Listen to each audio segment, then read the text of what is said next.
अनुभव है, तो अब सीधे होने में ही भलाई है। हमको ये समय है, हम सीधे ट्रांसपेरेंट हो जाएं, पारदर्शी हो जाएं। यदि हम सीधे हो जाएंगे, अंदर से भी हम पवित्र हो जाएंगे, हम अंदर से पारदर्शी हो जाएंगे, हम अंदर से नम्र हो जाएंगे, दीन हो जाएंगे। बहुत मुश्किल है लेकिन इम्पॉसिबल नहीं है। परमेश्वर की मदद के साथ एक टाइम वो आएगा, परमेश्वर खुद आएगा कि मैं इसके अंदर वास करूंगा।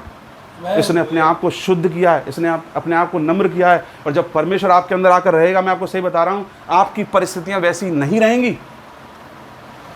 आशीषें आपको ढूंढेंगी, चंगाइयां आपको ढूंढेंगी, पवित्र आत्मा आपके पास रहेगा, आपके पास बड़े बड़े कॉल आएंगे, लोग आपको बुलाएंगे। ये तो होगा भैया। अगर आप प्रभु की दृष्टि में गलत हो तो आपकी झोली में कष्ट भी आने देगा, आप बच ही नहीं सकते।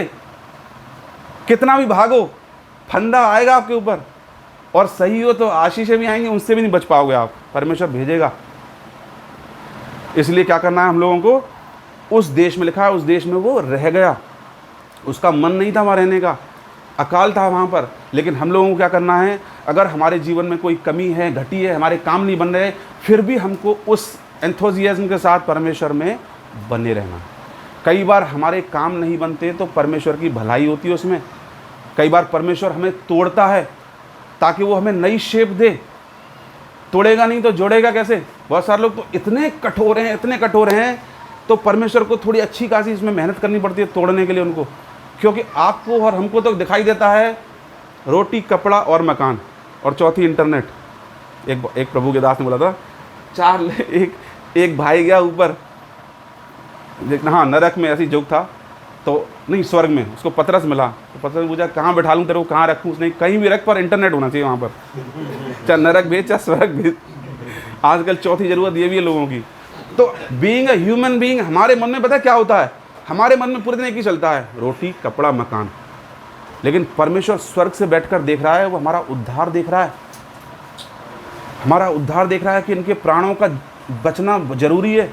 ये चीज़ें तो नश्वर हैं, ख़त्म हो जाएंगी एक दिन। लेकिन इंसान का फोकस इन्हीं चीज़ की तरफ है। जैसे 500 साल जिएंगे यहाँ पे, कोई नहीं जिएगा यहाँ पर, लेकिन परमेश्वर क्या है? वहाँ से बैठकर देख रहा है। और ज़रूरी क्या है कि हम परमेश्वर में बने रहे। हम लिखा है जैसे उसके विचारों में, हमारे विचारों में ज़मीन आसमान का अंतर है। ये समय है उसके विचारों को अपने विचार बनाने का। हालेलुया। 12वीं आयत देखते हैं थोड़ी सी। फिर इसहाक ने उस देश में जोता बोया। परमेश्वर ने उसको कहा उसी देश में रहे, तो फिर परमेश्वर को उसको छप्पर फाड़ के आशीष देनी चाहिए थी भैया। अब यीशु मसीह में आ गए हैं तो अब भैया क्यों मेहनत करें? अब क्यों मेहनत करें? अब तो पढ़ के सुबह मजे से अपने परमेश्वर सुबह रोज़ गड्डी देगा 1000 रुपये की, 10,000 रुपये की बिस्तर पे सुबह उठोगे तो। जब परमेश्वर ने उसको बोला इस देश में बना रहे, जब आज्ञाएं मानने के लिए बोला, फिर उसने मेहनत क्यों की?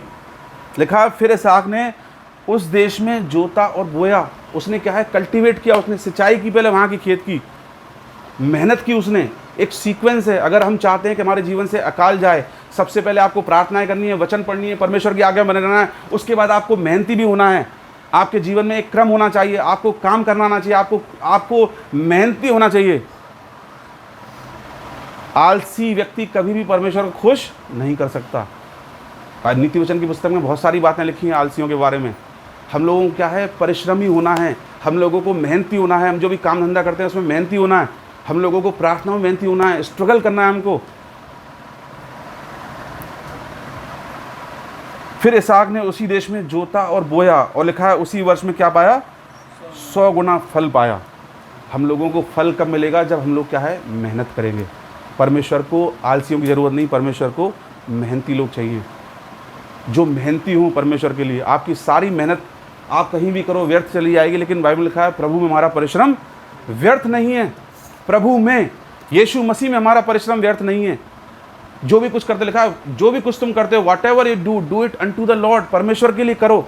आप बात करते हो, काम करते हो, बिजनेस करते हो, कुछ भी करो, उसको परमेश्वर के लिए कर दो। बहुत सारी बार क्या होता है कि हम जब सुबह प्रार्थना करते हैं, यीशु मसीह आज तू मेरे संग संग चलना, मेरे संग संग रहना, और काम धंधे पे जाते तो यीशु मसीह कहते कमरे में ही बैठे रहना, मैं दुकान पे जा रहा हूँ टोपी बनाने लोगों को, अब मत आना डिस्टर्ब करने, क्योंकि तू आएगा प्रभु तो तू बोलेगा, झूठ मत बोल, तू आएगा तो काम में डिस्टर्ब करेगा मुझे, प्रभु तू यहीं बैठना, शाम को मुलाकात करेंगे, प्रार्थना करेंगे तब। इसीलिए लोगों के जीवनों में एक्स्ट्रा ऑर्डिनरी ब्लेसिंग्स नहीं है। जहाँ भी जाओ परमेश्वर को लेकर जाओ, सफ़र कर रहे हो परमेश्वर के लेकर जाओ।